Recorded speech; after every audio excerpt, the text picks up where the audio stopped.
Capes, Constellations, and Carriage Wheels. Written by Royal Noir and read by Goombasa. It shouldn't have been this cold. Spring had just started for Pony's sake. Despite the season, a rather cool breeze began to sway through Ponyville just as the stars and moon began to peer out. This was the time of evening most ponies were settling down, but two certain ponies strolled about in the dusk. It was just what they did, their plan, their little time they had together. Well, that wasn't to say they were never together, they always were. This just felt special. "It's been such a long time since we went on an evening stroll," Starlight said, ending her statement with a content sigh. Trixie smiled, giving a curt nod. "It has," she agreed.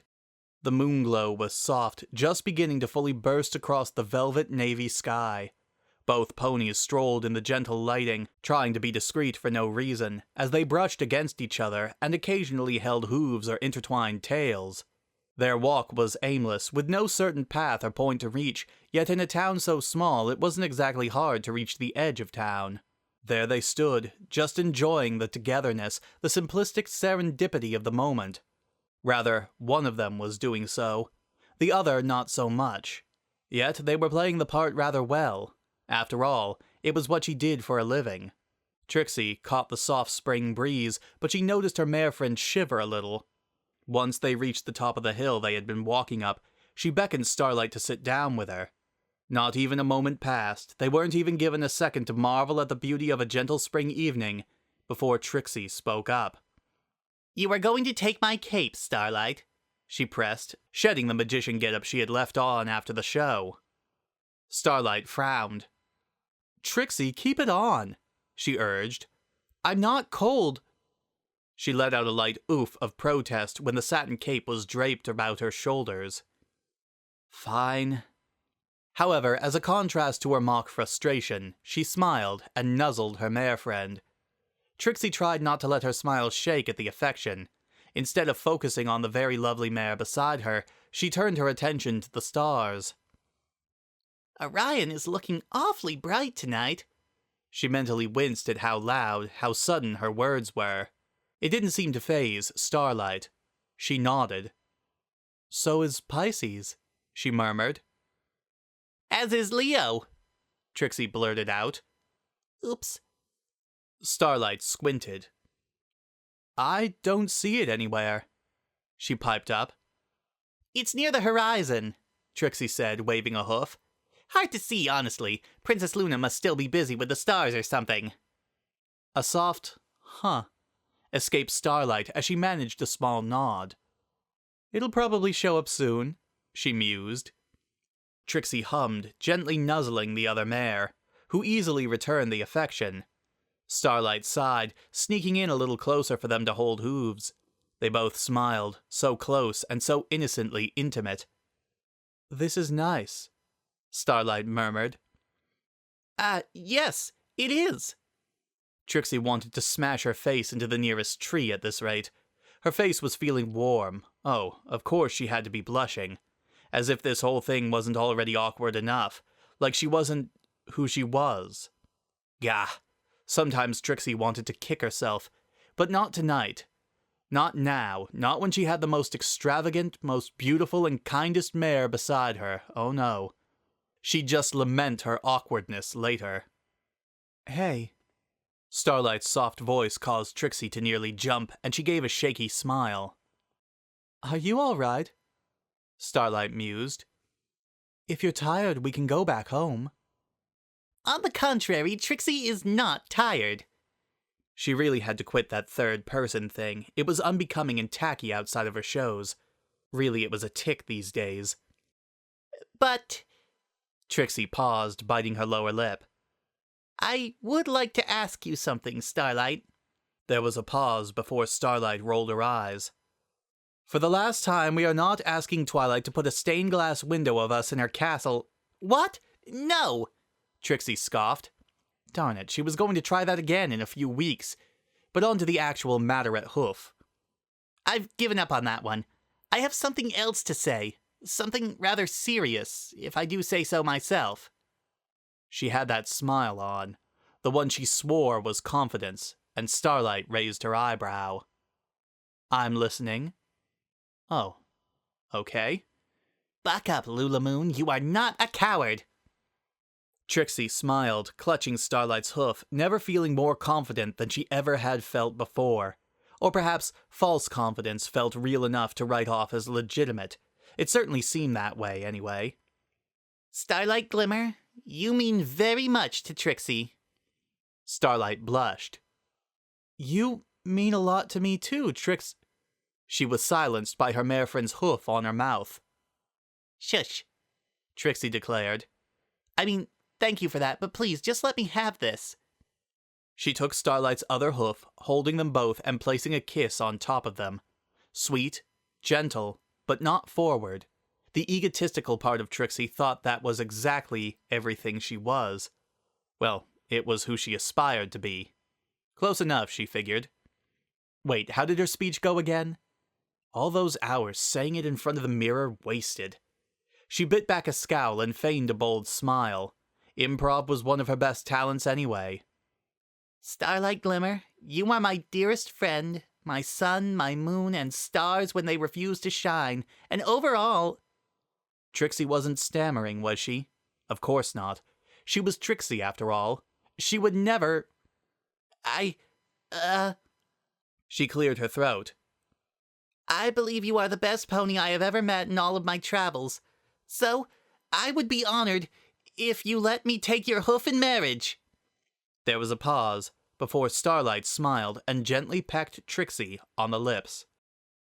Okay, she murmured. Trixie smiled back for only a few seconds before wrenching away. That's it? Okay? Trixie poured her heart and soul out. I sold my carriage's wheels for the rings, Starlight. She pouted a little, beginning to feign hurt before actually feeling it. Do you not want to marry me? No, Trixie. Starlight suddenly became flustered. Trixie, I didn't mean... I just... She waved a hoof, confused and exasperated. What did you expect? To be showered in kisses is a start, Trixie grumbled. I thought you would be honored to marry Trixie. I am, Starlight declared. But we're basically already married. For Pony's sake, we've lived together for the past 5 years. That's almost the entirety of our entire relationship. I feel so loved with you, and you're actually yourself around me. I didn't think marriage was your thing. She accentuated her final statement with a huff, then shook her head. If I had known... She trailed off, then silenced herself. She paused before leaning in to kiss Trixie, who halted her by pressing a hoof to the other unicorn's lips. If you had known... Trixie challenged. Starlight stopped, beginning to blush.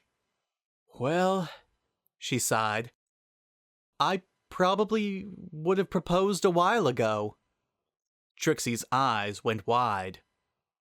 You would have? She said sheepishly.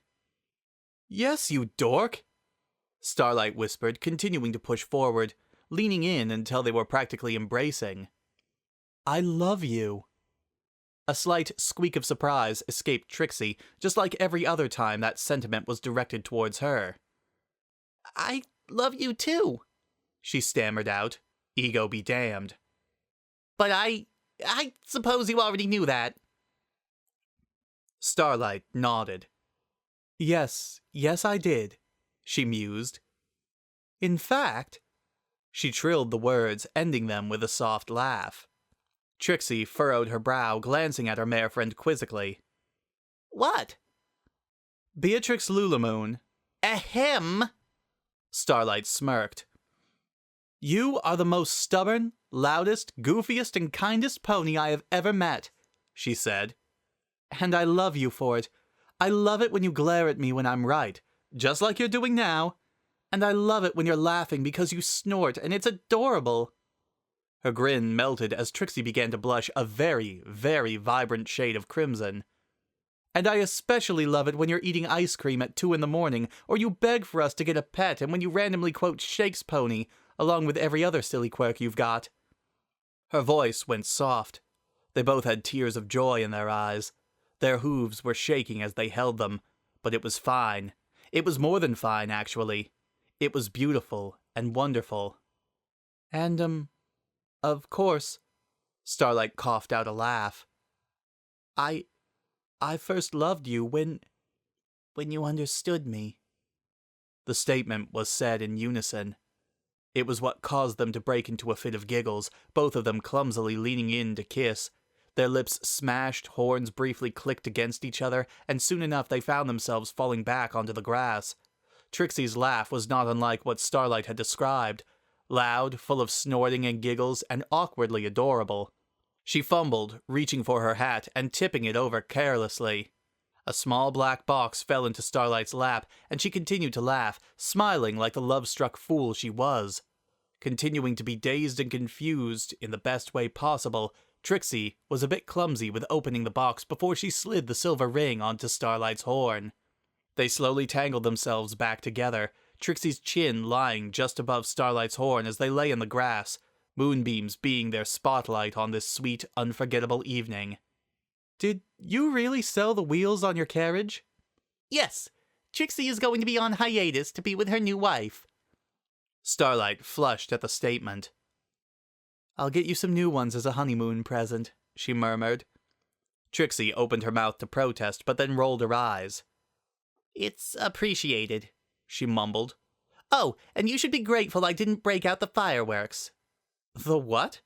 Starlight deadpanned, glancing up at, her new fiancé. Soon-to-be wife. Those words seemed more magical than any spell she could conjure up. I may or may not have originally planned to spell out the question in the sky, but the mayor denied my request for a permit. Trixie sighed. Something about safety hazards and whatnot. Alas. She shrugged and kissed right below the fellow unicorn's horn. Starlight rolled her eyes good-naturedly. What am I going to do with you? She asked. Trixie gave a very sly grin, gently pulling Starlight closer. Well, that's a very, very long list, my dear. There was a breathless laugh. I love you, you goof. Then, a chortle. The feeling is mutual. To end off the playful banter, a soft smack was heard, followed by Trixie yelping. But not that much, Trixie teased. Maybe if you walk me home. Trixie levitated her hat up, plopping it onto Starlight's head and softly tisking. Always such a hassle with you, she teased. It was far too late by now, but some of the ponies in Ponyville were alarmed by a pair of blissful lovers briskly walking through the town, laughing and smiling and kissing until they reached the grand castle to continue writing their grand love story. The end.